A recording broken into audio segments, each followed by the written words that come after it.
All right, let's get started. Welcome, everyone. This is like such a pleasure. I've been really excited for this session for a little while. For the main reason, I get to chat to one of my esteemed colleagues, Matty Whalan. For those who haven't met Matt, he is an incredible practitioner, physiotherapist.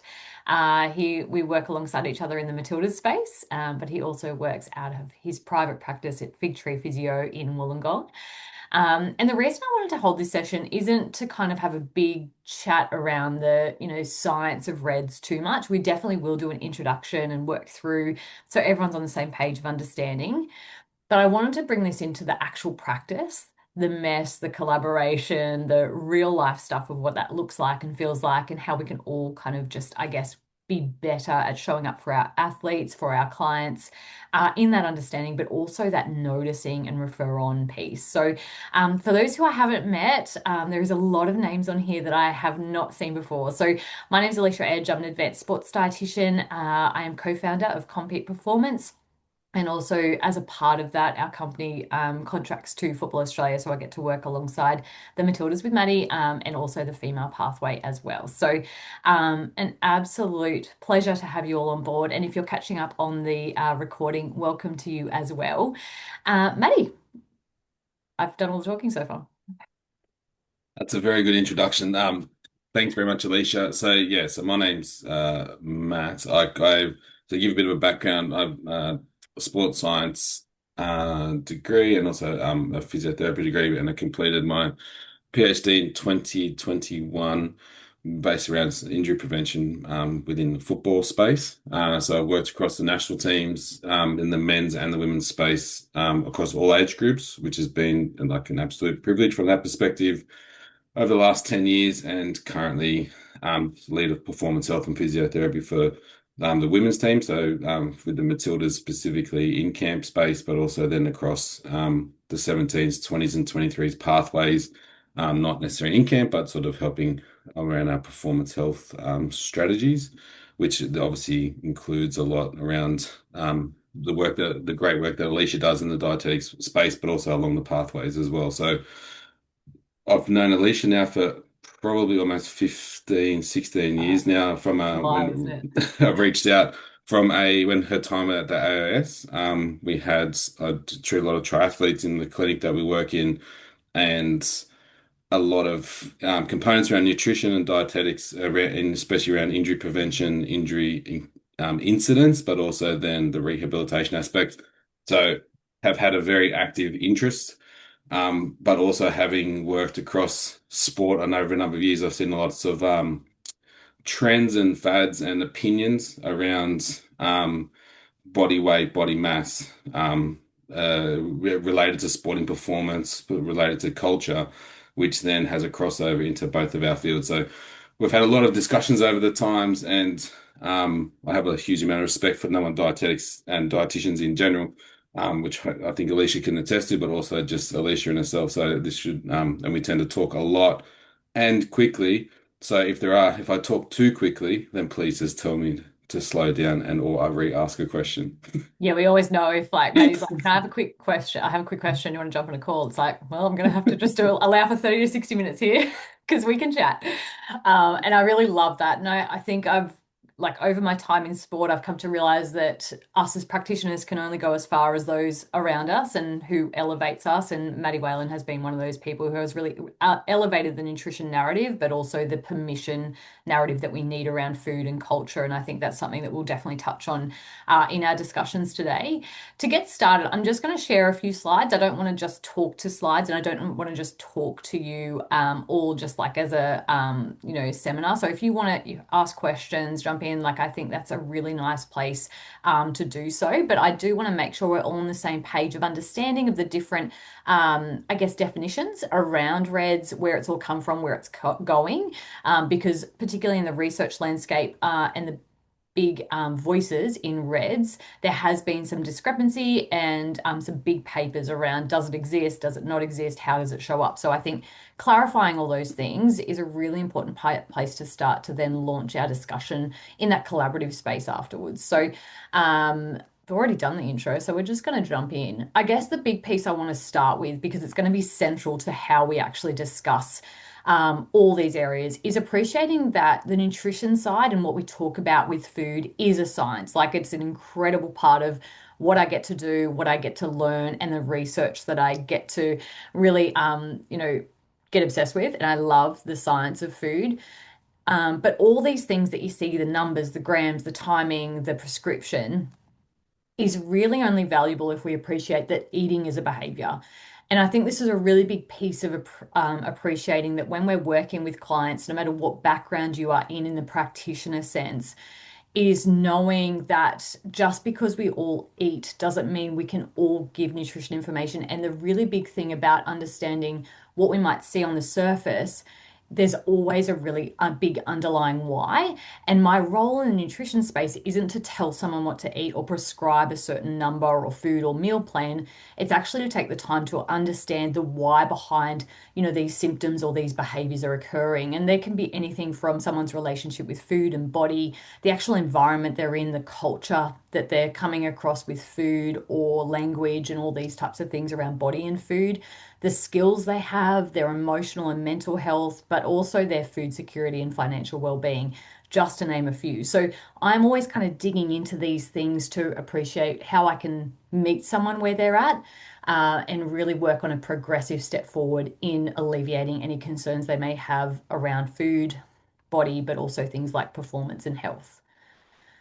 And I think, Maddie, you'll be able to attest to this, is that it all comes down to success being around availability. And I think when we're looking at the success and how we manage it, a really big historical shift in nutrition has been the only way we've been able to measure nutrition intervention has historically been around body fat, weight, skin folds, all those types of things around DEXA and body mass. Now, around 4 years ago now, we actually removed all those measurements, which meant we had to work really hard to appreciate what actually is success in nutrition and how we show up in health and performance, but also how we're going to measure it. And one of the big pieces that takes up a lot of time in discussions between Maddie and I in that health and performance space of collaborative work together is around availability. But appreciating that it's not just that physical availability, but also the mental availability of a player or athlete and the resilience and longevity of that individual as well. And so that's kind of central to everything we want to do in a collaborative workspace when we're working with an athlete. And it's central to how then REDS is a really big part of that. And if you aren't just working with athletes, I want to highlight that this translates beautifully to the discussions and perspectives you can have with general population and the everyday active individual as well. So everyone wants to be physically available. Sorry, we want to have high energy levels. We want to be able to have low illness rates and show up in the capacity and energy and vibe that we need for our day-to-day activities with family and also workspace. We want to be mentally available in the way that we're, able to make really strong decisions, focus, concentrate, have a consistent mood. But we also want to do that for a long time. We want to be available for a long time to be the best version of ourselves. And all these things that we're going to talk about is really central to achieving that, whether someone is, a professional athlete all the way through to an active individual or someone just trying to be the healthiest version of themselves.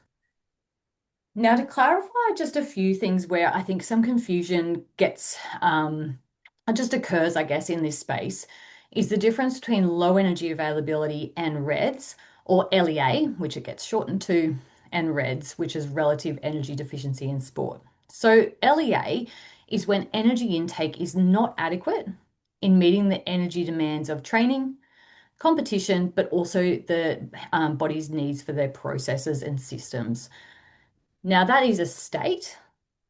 However, when we're looking at relative energy deficiency in sport, or REDS, it actually considers the broader spectrum of the consequences from low energy availability. So they're not the same thing, but they are very connected, and one can lead to the cascade of symptoms of the other, in this case, which is REDS. So it really does take into account the potential negative consequences of these things, both in the performance and well-being of an individual. In practice, what we're doing is a real estimate. And I'll show you why in a sec. But when we're looking at low energy availability, we will look and screen for a number of factors, which I'll show you in a sec. But we're also taking into consideration someone's daily energy intake, their energy expenditure from exercise, and also their fat-free mass. However, when we're looking at these things, and this is why nutrition is such an accurate science, but also a really big subjective piece to behavior, is that food and intake tracking is notoriously erroneous, but also it's a little bit on the risky side where it can create um, maladaptive eating behaviors or concerns and anxiety around food from tracking. In papers, we're still very new to being able to track our intake, by the way. Like we're talking only the last 10 to 15 years has it been really integrated into our daily lives or our access points. And so we still have research yet to be done on the risk of tracking, but also seeing the symptoms related to that. And there can be and has been seen an increase in risk of disordered eating disorder as a result of tracking. So we don't want to do that all the time, but also it needs to be really purposeful if we do decide to do that with a client. Daily exercise energy expenditure. Also, notoriously erroneous and definitely a bit of a vibe. Probably the most accurate spot we can get is something like cycling because we have so much data points in being able to calculate and estimate the energy expenditure, but also risky in the way of tracking. And then we've got fat-free mass, which again has some error points depending on like the actual practitioner doing the scan, the scanning bed, and the way that someone has arrived to the scan and also been placed on the scanning bed. And then, additional to that, has some risk in terms of doing body composition. So, all of these factors are things that we're taking into account when we're presented with someone who may be in a state of low energy availability and seeing symptoms that are showing some kind of cascade of symptoms from REDS. To show you how this progresses, and also, I guess, like the signs and symptoms, we have in groups like high energy availability, optimal, subclinical, and clinical to help guide where someone may be placed and starting to see symptoms eventuate. And this is the amount of energy available after we take into consideration someone's exercise expenditure and intake. So this isn't how much someone needs, this is how much someone needs in terms of availability. So for a 60 kilogram female or a 75 kilogram male, these are the types of numbers that we're looking for in terms of intake and that amount being available. Now, one thing that continues to shift in the REDS discourse and also the way that we approach it is appreciating that sometimes low energy availability is something that is just going to happen. Either it's unavoidable or it's purposeful. And sometimes it can be adaptable. It's not always a negative, but also it can go into that problematic LEA depending on its severity and also duration. So just being aware of that when you're working with a client is that we don't need to have a real like panic emergency if someone is in lower or suboptimal energy availability, but we do need to consider how and when that is a state where we need to be concerned about and ensure that it's always very purposeful and really well supported if someone is in that state of low energy availability for a specific reason. And here we are with the validated indicators. If you haven't read the paper, the REDS Cat 2 paper from 2023 in terms of the update, it's a really great read. And there's also emerging evidence. There was a fantastic paper only released 2 weeks ago looking at the emerging signs and symptoms of REDS in terms like actually what we can do in practice. But it also really just highlighted that a lot of these monitoring tools are only really worthwhile to show the severity of REDS and not necessarily picking it up. And what I mean by that is the primary indicators, the things that, on their own carry a whole lot of clinical concern, are things like seeing menstrual disturbance, low T3, low testosterone in males, low or declining BMD, bone stress injury history, elevated EDEQ, which is a disordered eating disorder screen, or a diagnosed eating disorder. They're on its own going, okay, we have a red flag already, let's progress in terms of professional support, collaboration, and working with this athlete or individual.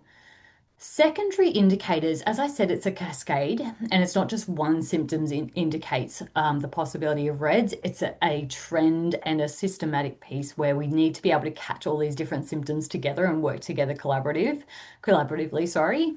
And the ones that build the case in that are things like oligomenorrhea, elevated cholesterol, depression or anxiety, lower risk BSI injury. So if we're seeing like the lower risk bone stress injury or stress points, and that continues to corroborate into like a bit of a, I guess, trend. They're the things that we continue to add up with. The emerging side, and this is where the most recent research from the REDS research group has come out, is that these types of indications often just confirm severity rather than predict REDS. Things like low resting blood pressure, low resting heart rate, low white blood cell count, low prolactin in females, but also elevated cortisol to insulin ratio. So, just for your awareness in clinic, and also that, I guess, if we all have that lens of awareness, it helps to build the case in that referral and also collaboration network. So, this cascade of symptoms really does allow for us to appreciate that our body and the bodies of the people that we're working with are in this low power state. It's an efficiency, it's an ability for our body to conserve energy where needed. To ensure that they actually have the capacity to continue to exercise, because very rarely will an athlete reduce their training load. So they've got to make those edits in other places. And they're anything from performance markers, but also health markers that we're seeing. The way that we can explain this to our clients is often visuals like a dimming switch of a light is really useful. So, we're not necessarily turning these off, but we are dimming their ability to actually work how we should, or low power mode on your phone, where you've still got power on, but it's definitely not working as it should or as effectively as it could be.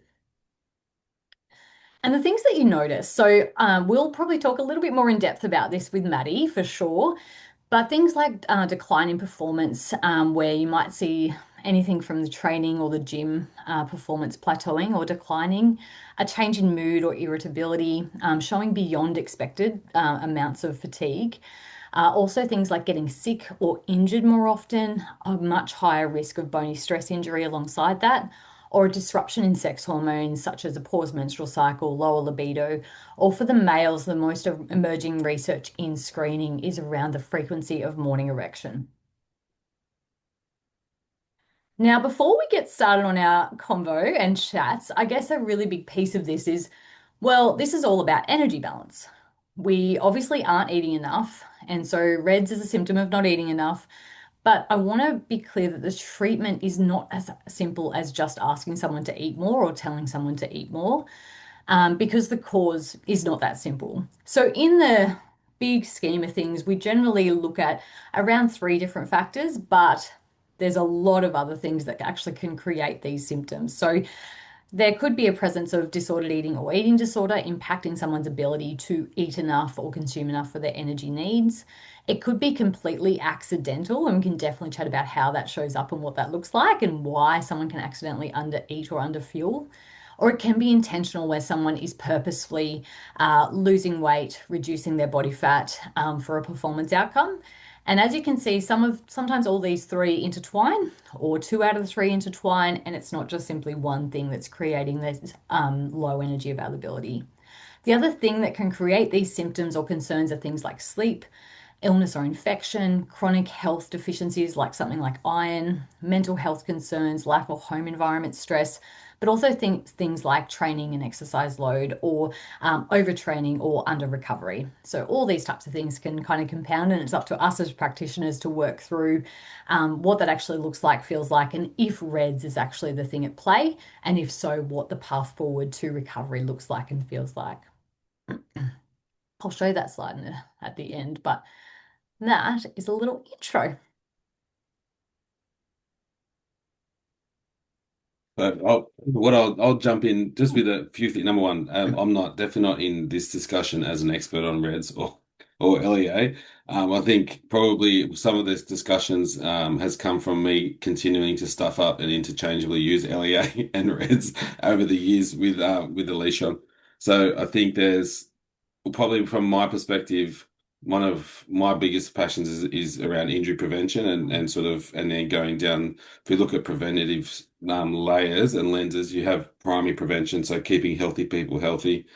We have secondary prevention, which is when things are starting to change or the risk profile of the player, the athlete is changing. And then tertiary prevention. So if someone's has an injury or they're ill, getting them back into that healthy phase, which then raises then into injury risk and then into injury risk identification. So I think a lot of the questions I've had for Alicia over the years, and in terms of as a physio role, and the beauty of a physio role is that we've been probably accepted into team environments for a very long, we're embedded. We see players and athletes quite regularly. Is then around how do we identify risk and and what does risk look like? And if we do identify risk, what do we do after that? And then how far can I go as a physiotherapist, even if you're an experienced physiotherapist, into going to at what point can I say you have reds? And Mm. so, and do, and is there ever a point that we could actually say that we have the capacity to say that? I would argue at this stage that we don't have the capacity to say that, have that diagnosis as a single entity or a single person in a multidisciplinary team around an individual. But I feel confident enough to be identify that potentially low energy availability may be a contributing factor into like an injury state or performance decrement or change in an athlete's health status or state within that for that individual. I think when we look at injury risk, we look at internal things or intrinsic factors, and we look at extrinsic factors that can contribute to that risk profile. We look at modifiable and we look at non-modifiable factors that we can change or not change. But one of the things that we often come up with is stress. So, and the capacity of the individual to cope with the load that they're under. So, are they fit enough, strong enough, happy enough? Have they got the right equipment? From a primary prevention strategy. But then also coming into that is, are they healthy enough? And so to do what we actually want them to do. So understanding, if we look at that equation that Alicia had up before, is the energy expenditure is sort of on my lens is like, what are we asking? What's the ask of this athlete? What do we want them to do? And then my role is to go, well, can this person actually do that? And so every time we say yes to running a training session, it's like a little experiment. So we have Jane Smith or Joe Smith in front of us. We know what the coach wants them to do today, hopefully. And then we say yes or no, they are able to do that. We press play, we run the experiment, and they either got through or they didn't, and we go from there. So then what we're trying to do is some of the things we look at, it could be strength, it could be their training load coming into a camp, for example, or their training, what have they been doing? Can they actually sprint today? Do they have any muscle injuries that they're reporting to us? But then also where they're up to in terms of their fueling and fatigue levels and the capacity to be healthy as well. So some of the things, the evolution, I think, of the integration of dietetics and nutrition advice into our environments has been to try and wrestle dietetics as just performance based. So how many gels should I have so I don't cramp and I can win my World Cup? To if we don't have healthy people, we can't have optimal performance. So really working off across both the health and the performance lens. Not that there should be silo, they should cross over, but we've really done a lot to try and make sure that there's an early preventative lens to dietetics as opposed to going, I've got this person here, they've got a stress fracture in their foot. Now Mm. can we get them sorted out? Can we get ahead of the game here in terms of the integration of dietetics into a preventative model, especially in the primary prevention of keeping healthy people healthy, so we get less people that are flagging with, I have a history of bone stress injuries where maybe we could have gotten ahead of that in the first place. So, but that comes to a cultural component of how do we work upwards in the organization to argue for these interventions and this lens of healthy people into that space as well. So that's kind of been a bit of an evolution from our space a bit. Um, and I can probably give a decent example. It's not based around a Matildas work, it's separate. So that was in the men's space where we had this is going back a few years ago, but we did daily weigh-ins with our male players, and I think in some cases that still occurs, rightly or wrongly, still occurs. Um, we changed it. The lens wasn't to see if people were putting weight on, it was actually to see if they were losing weight. And what we actually found in the camp is some of our players were actually dropping 3 or 4 kilos over 2 weeks. They were losing a lot of their weight. and we had a lot of illness components as well. And one we actually dug into a little bit more is because we in a camp environment we'll have a breakfast, lunch, and dinner. That's our main meal times. But these players are used to eating and snacking, and they would have protein shakes after training and things. But we just really hadn't considered that these players will consume, like these are 85, 90 kilo players in some cases. They're consuming a lot of calories across the whole day. And by actually structuring the system, we'd actually remove some of the ability for them to adequately get enough in for some of the players. So we actually ended up creating like with consultation with Alicia, and we're working with the coaches. We managed to change a lot of that and actually put some snack options so people had more access to food, snack bars in medical rooms, for example, so that players could always get access when they needed it. Any country in the world we want to go to, we can find sandwich presses, for example. So just ways to actually facilitate and take away the friction of access to what the players needed, which within the next camp changed that. Players didn't we managed to change the pattern of what we were seeing, and our illness rates went down. Now that's not necessarily causation correlation aspect, but but to get that change was coach supported, dietetics advised and supported, and then looking at our actual daily training environment where we could actually help support these athletes to keep going what they were doing. I think you've summarized so much of my like career progression at the same time, Maddie, probably accidentally, because as we entered sports nutrition, we were really centered on the science side. I think to my time of AIS, there was definitely a health element, but that was really once someone was broken, as you said, to then go through rehab and focus on that, or if there was a diagnosed deficiency. I wouldn't say that there was this primary outcome that we were really aware of. And there was a colleague of mine really starting to talk through that disordered eating space and cultural space, and I feel like she was talking another language at the time. I was like, man, she knows something I don't yet. I hear her, but I haven't like really clicked on. And it wasn't until I really had years of experience of just listening to player story, athlete story, of going, wow, I have actually missed the mark here, where we don't just belong in the sports science element or the performance element in sport. We can actually sit across both, and both are really, really important. And I can't access or even achieve that high performance behavior until I look at things like the primary preventative stuff of culture, environment, education, confidence, body image, all these types of things. And so, yeah, I kind of had to eat humble pie, as you would say, and really unlearn a lot and just take a step back. And that's probably where we've then now sat in a lot of our collaborative work together of going, we can't achieve this top end stuff until someone actually feels like they've got permission to eat. And I think no matter where you're working, either in the private practice space with individual clients all the way through to squads and teams, we can only do the behavior to what sorry, we can only do the behavior to what the environment allows us to do. And whether that's food access, affordability, ease, enjoyment, skill, all those types of things is the things we've got to consider before we just tell someone what to do or prescribe someone what they should be doing. Yeah, no, I think the key is, and I think there's a really common similarity between physiotherapists and dietitians. We love to prescribe, like we want to help people. We Oh, have so definitely. much knowledge, and we just want to go, okay, do three. I'll come from a physio lens. Here's three sets of 10 of these exercises. But what I've learned over time is the best exercise is the one that people will do, because if they don't do it, that's not. And then working with some excellent coaches is the science of coaching and the art of coaching, I guess, in terms of really and it's probably that we have two ears and one mouth, and we should use them proportionally, because most of the athletes that we work with will tell us most of the things we need to know before we get out a fancy piece of technology to measure them or anything like that. So we exist in some really unique environments. Like in our national team setting, it's a very decentralized setting. So we don't have, apart from national team camps, these players live all over the world in all different scenarios. And like one of the conversations that we look at is from a social perspective. A lot of our players live by themselves, or they've lived with in environments where their partners might be footballers as well. And so then how do we make sure that they've got access to food? So Alicia, one of Alicia's, what she does, which is fantastic, is she actually helps players find if they need avocado. There's not to babe, there's just to help facilitate and decrease the friction of them getting access to the things that they need to be professional athletes.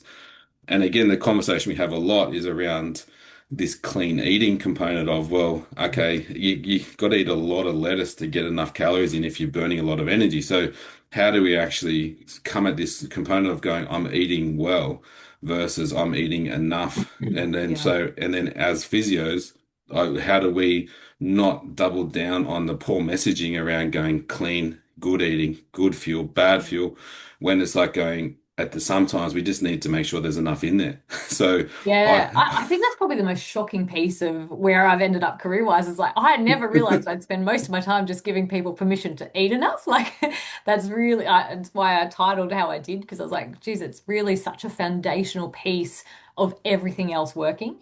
And you mentioned like eating too well, and that's, it really brings us into that accidental underfueling that I think we underestimate or we, put a real clinical lens on RED-S a lot of the time, but sometimes it is purely accidental where there may be a really poor understanding of how much the body needs.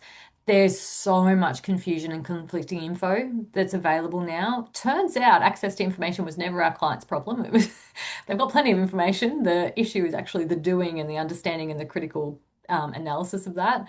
But also eating too well is something that we see really frequently where someone might be having a huge amount of food and bulk of food, but that bulk of food is really high in nutrients and really low in energy density. So they feel like they're eating a lot, they feel like they're always eating, but the amount of food is not proportionate to actually how much energy they're having. So they're accidentally underfueling. There's also an element there of overeating fiber, which could actually interrupt estrogen in the gut absorption piece. So it's a really interesting, I like piece of research that will continue to evolve. So there's two elements there. The other one that I see more and more is the financial well-being of someone and how that may impact their ability to eat enough. So affordability, being able to budget, and obviously a lot of the people that we're working with in active individuals, athletes, they're not on big money, and that really does impact their ability to choose the foods that their body needs for best performance and recovery, but also how frequently they can eat and access those foods as well. So I think, not just telling someone what to eat. I could do an incredible meal plan for someone, but if that is then causing financial distress, a lot of anxiety around food, guilt, shame, then I actually haven't done my job well and I haven't met that person where they needed me to meet them. And the way that we work with our dietitians when we're teaching them all these elements of behavior science is you, as the practitioner, can be the expert in anything to do with your practitioner lens, but that individual you're working with is the expert in their life. And it's your role to stand next to them, not above them, and tell them what to do. It's actually to listen and allow them to come up with the strategy that they need to reach their definition of performance. So I think that's something that we can all kind of do because we do love to save, we do love to help and rescue. And that often means that we're overdoing the information and the telling and the prescription and underdoing the listing bit to actually then help them design and build that resilience and independence in their approach. So what are like to get onto the red side of in practice, Maddie, what are some of the early flags that started you thinking about possibly underfueling, under eating being something that you should be considering in practice? Yeah, I think like when we're so if we have if we've got a player or a patient in front of us, like it doesn't have to be necessarily a high level Mm. athlete or just an active Yeah. person. But the same thing we look at with like based in Wollongong, we have coal miners, so they're quite heavily active. They're reasonably active jobs. Um, you're kind of looking at when you're doing your clinical history, like we're looking for like the mechanism or the what someone's presenting with a physical complaint, and then Mm. we'll do a history of what actually was contributing to that. And normally, what we're looking for is that okay, there's a is an acute trauma, non-acute trauma, and then we're looking at the overuse component. So we're starting to narrow as soon as we start to go from if someone rolls their ankle, it's unlikely directly related to RED-S or LEA, but like there could be obviously if there's a bone stress component to that. But we're starting to look at things where not necessarily it doesn't necessarily fit into a like I sprained my ankle component, or I've been doing more, or there's no necessarily big change in volume or loads that we're looking at a Mm. mechanical. an external stimulus that has created an issue as such.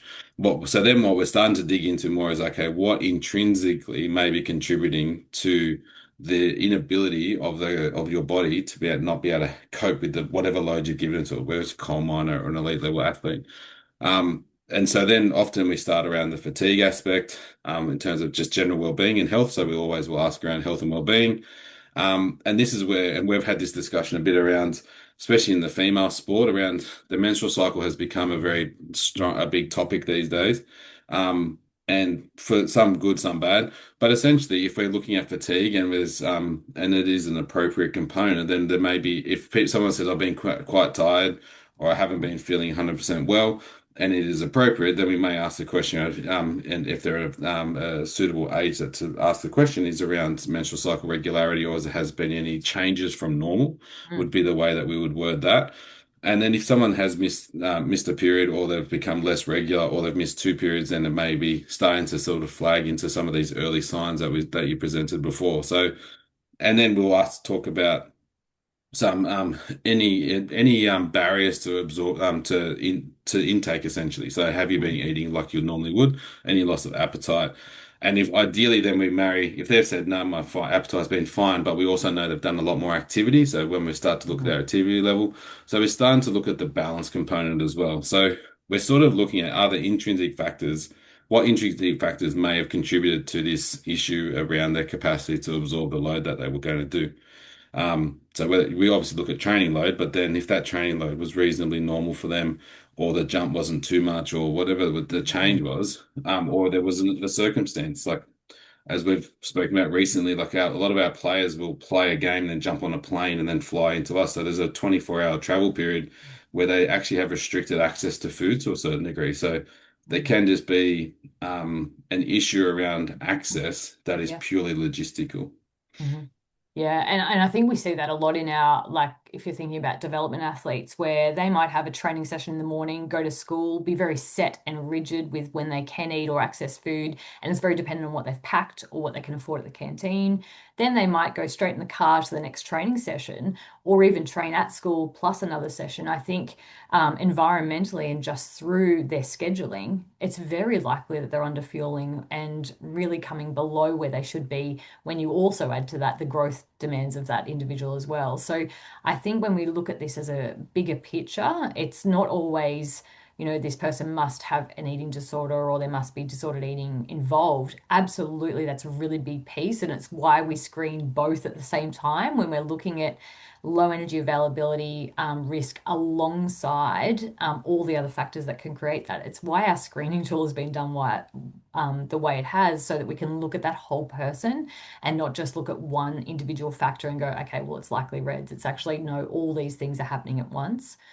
When you did mention bony stress injury, and I'd be really interested to hear what the historical piece of that has been, because I think, like, from my lens outward, like looking in, historically, it's been like, okay, well, there's probably a loading complication here. Has that changed now to be possible loading? Let's also look at recovery, such as adequate nutrition when you see I stress? think so. Yeah. I think capacity aspect is probably Mm, the key, and I think that's why we'll often use our language of yeah, enough. So, like even when we're asking athletes or patients around intake, it'll be like, do you feel like you're eating enough? And just to get their idea, because especially if it's a youth athlete and mum or dad sitting in they often will have a different opinion on that as well. So we often just to get that sort of for what less more scientific word, the vibe of where the situation yeah. is. But we look at, so if we, like cricket has done some really good stuff in this space around like lower back stress fractures, for example. And Mhm. we do see, so if we look at other stress states, so like growth spurts or like a peak high velocity periods where there is more stress on the body and the ability, and for me, that's almost like a good example where we often talk about peak height velocity as the height, but we forget that with height comes weight. And Yeah, then with more increased body mass, then there's more pressure through, say, the L5 vertebrae. And that's when we see our lower back stress fractures in fast bowlers, for example. yeah. And it's the inability of those structure, the mechanical structure, to actually absorb the load that's coming through it. So there are significant intrinsic factors there that mean that Mm, the external load is not able to be coped with. So I think there's been more, and well, I think there's been more, but like from my perspective, there's also probably similar to like the shift towards injury prevention isn't like super old. Like there's only been newish that injury prevention has become a bit more supported in conversation, I guess. But looking at trying to reduce injury risk factors is kind of where we go towards, and part of that is about capacity building and recovery. But then the problem I have with recovery is that it gets taken into things like Normatex and ice bars and cryotherapy, which is fine. But I think the big rocks of nutrition, sleep still get missed a little bit because it's not as fancy. It's not very fancy, is it? So Pretty yeah, so soft, the short answer to your really. question is I definitely think there's more quest to understand the internal Mm, response. I think the problem is it's and it still happens like currently where it's the quest to simplify things into a package makes it quite tricky. And injury prevention is the same. We've got warm-up programs that get criticized, but I often use like the packet cake mix. Like if you want a chocolate cake, you can go to the shops and buy a packet cake, and that's that everyone can make that cake. Like that's good. easy. And the same with dietetics wise, you can go and there's simple stuff. Mm, You can then get to the really fancy stuff, which is very individualized. You can put all fancy stuff in. It's still a chocolate cake, but it's much fancier.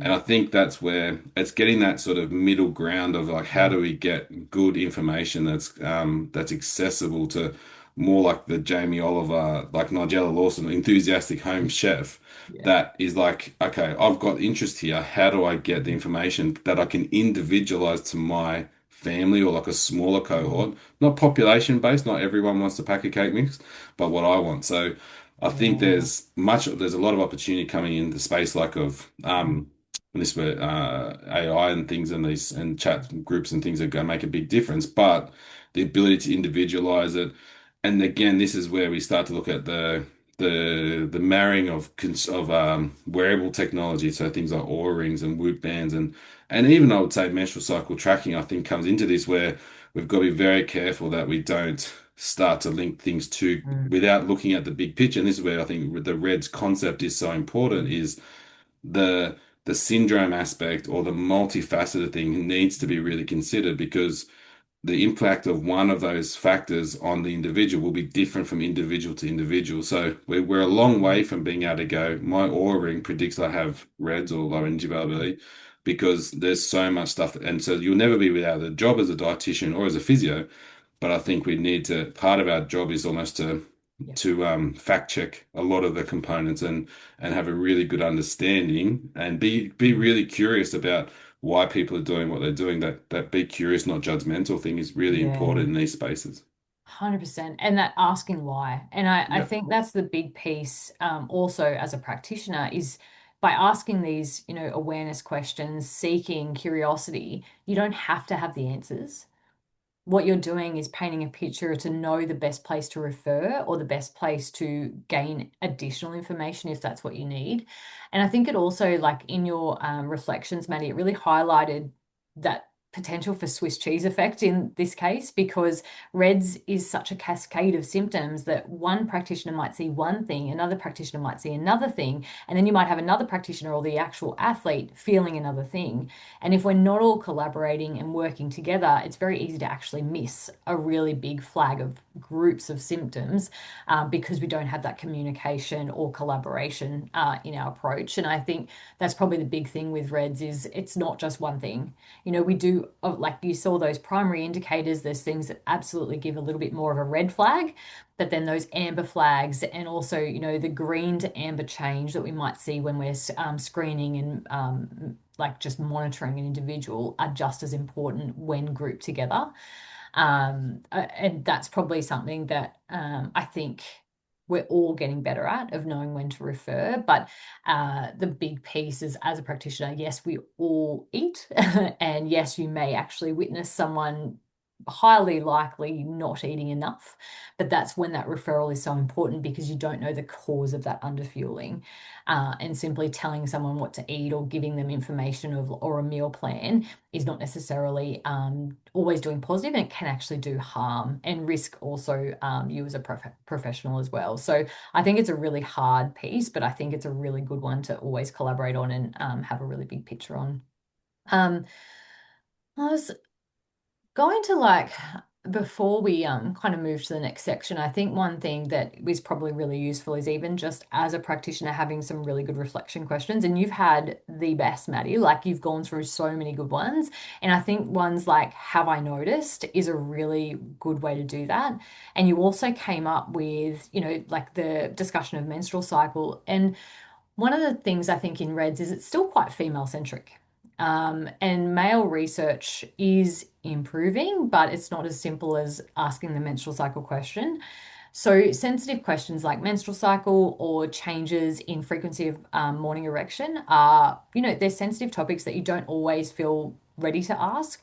But one of the really useful ways to bring that up, if you're only just starting to work with a client and this is just collection of information at this point and getting a better idea of who they are and what their challenges are things like, when your training load increases, it's common for this to happen. So it's common for morning erections to change in terms of frequency, or it's common to see changes in your menstrual cycle. If that happens, it's really important that you reach out either to myself or someone you trust to let them know and we can work through it together. So it's just like, I'm not even going to ask the question. I'm going to let them know and educate them on something that is common but not normal, and then allow them to have autonomy in that discussion in future.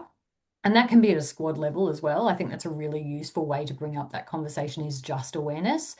But in those times where you may have concerns, it can be a very similar conversation where I've noticed that your training load has increased a lot. We also have, recurrent niggles, or it's just painting a picture of where I have a few more questions. Would it be okay if we just went through how this may be impacting your sex hormones and then kind of move through once you get consent? And collecting that information as a health practitioner is okay. It's just that you don't need to then feel like you need to fix it. So it's just about that referral on once you get those responses. I did see a question on screening come through. The question was, do you have any proactive screening tools that you do with your athletes to try and identify LEA early? Yeah, so one of the big pieces of where, as a company, we've invested a lot of our research and development is in screening. So, as I mentioned, we started to move away from body composition monitoring and weight probably about 6 years ago now, maybe a little bit more. But as a profession, to take away something that is core to you showing your value, it's pretty risky. So we had to start monitoring differently. But also, as we were listening to story, we realized that our monitoring was actually doing harm and we we're missing the whole point. Because we thought we were doing it objectively in a way of, this isn't good or bad, this is just monitoring.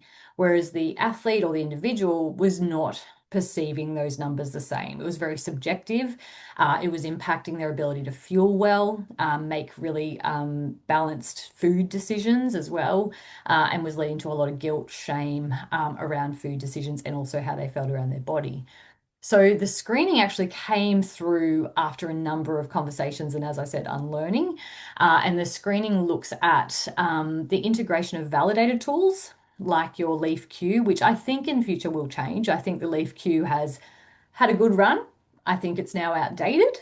It misses some really key parts of what we need to be asking, but it is a validated tool at the same time of just screening. It's really important that we appreciate that it's not diagnostic.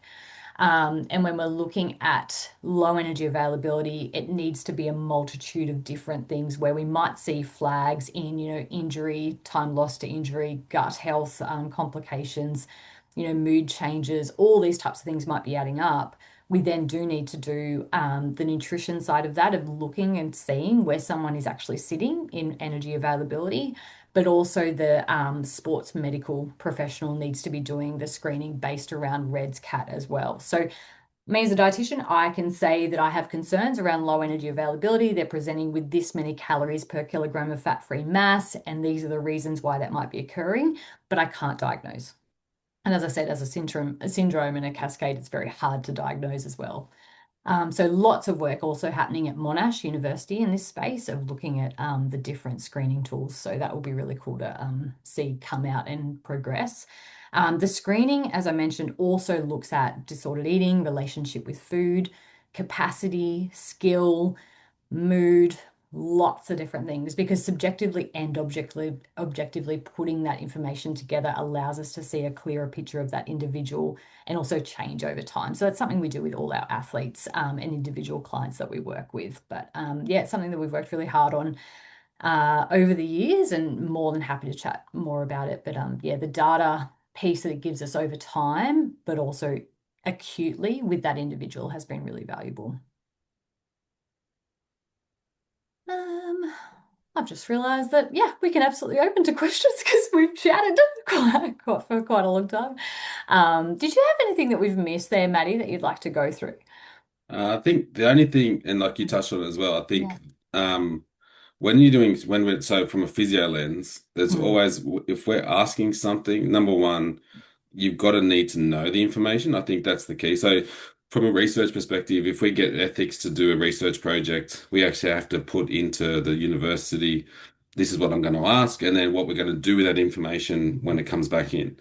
I think there's and it comes from a really good place, but often we will ask a lot of questions. And again, this is I bring the menstrual cycle bit come into it. So if you're going to ask it, what are you going to do with it? And if you don't know, if you don't have a plan to do anything with it, then you've got to look at whether you should be even asking the question. On the flip side of that, if you think it's important to ask it, then you still should have an action plan. So if you suspect someone has LEA and they may be progressing into REDS, then we need to actually action that. So we probably have the capacity to flag concerns. But mm, as Elise said, then it's okay, we're going to send you back to ideally a sports physician or you're going to have a chat with the dietitian. And I know if people are here in private practice, we don't always have a team that's around the corner because we're in a camp environment. But if you do have a lot of athletes or you do treat athletes and this is something you see, then it is worthwhile building some relationships with a team around you that you can actually either ask a question or have a good referral basis. So the multidisciplinary approach to this is almost essential. It's similar to, I think there's a lot of similarities into mental health concerns as well, mm. where if we're going to ask and we're going to screen or we collect information regularly, we have to have an action plan if we do collect something and something flags. I think that's our responsibility from a clinical perspective. And realistically, it shouldn't be us like on a physio lens.